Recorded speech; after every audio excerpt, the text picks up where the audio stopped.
Bonjour les amis, voilà, à l'occasion de cette journée du 8 mars 2018, qui est la journée internationale des droits des femmes, je me permets de partager avec vous un travail que j'ai fait il y a quelques temps déjà, mais que j'ai jamais osé partager.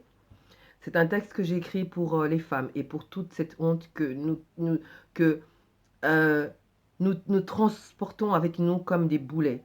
Voilà, que toutes ces femmes qui ont ce sentiment sachent qu'elles ne sont pas seules. J'ai jamais osé partager ce texte parce que ce sont des sentiments qui sortent vraiment de mes entrailles de femme. Et j'espère que certaines se reconnaîtront dans ce texte et que nous pourrons ensemble, euh, unis, avancer et ne plus ressentir ce sentiment. Voilà, ce texte, je l'ai intitulé La honte et la femme. La honte, cette compagne que nous craignons. La honte, comme un amant égoïste, s'est introduite dans nos vies. La honte, en mari possessif, me garde là, enfermée sous son toit, et j'entends.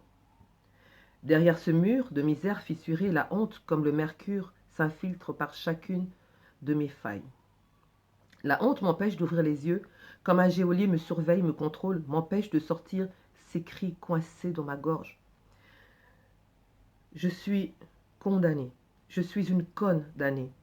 Depuis ma venue sur cette terre, j'entends. La corde de mes rêves est raide et fragile, mais je m'y accroche et j'entends. J'entends que l'ébène de ma peau est symbole de vie et que je porte la couleur de l'humanité. J'entends des devoirs manqués par des hommes de loi alors que je veux juste le droit de vivre ma vie de femme. J'entends que mes courbes sont aussi harmonieuses que les montagnes qui longent Sion, qu'autrefois, au fond de mes yeux, le soleil avait son refuge et dans mon âme vivait le sacré. J'entends. Chaque seconde du reste de ma vie me sert à conquérir la liberté d'être une femme sans honte. Alors je rampe, alors j'entends et j'attends. La honte, comme un nouveau-né, m'empêche de dormir, je l'entends hurler. La honte, comme l'ivresse d'un mauvais vin, cogne dans ma tête.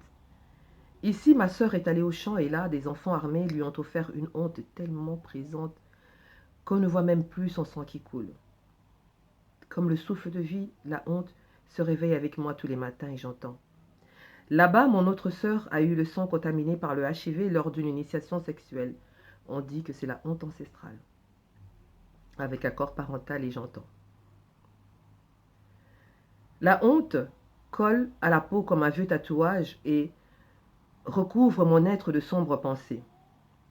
La honte nous suit, même le soir, alors que notre ombre nous a quittés s'en allant rejoindre les âmes en peine, j'entends. Ailleurs, une autre de mes sœurs s'est entendue dire que, par les grandes, que le corps d'une femme est comme un commerce qui ne faillit jamais. Alors, tant pis si quelques clients ne payent pas et si quelques hommes vous frappent, les hommes sont forts, j'entends. La honte est entrée dans les mariages comme un huissier qui emporte le fruit du travail des pauvres gens. Les hommes ont transformé les lits en champs de bataille et les maternités en travaux d'intérêt général. La honte est comme un troisième bras. Que fait-il là? Accroché à mon corps.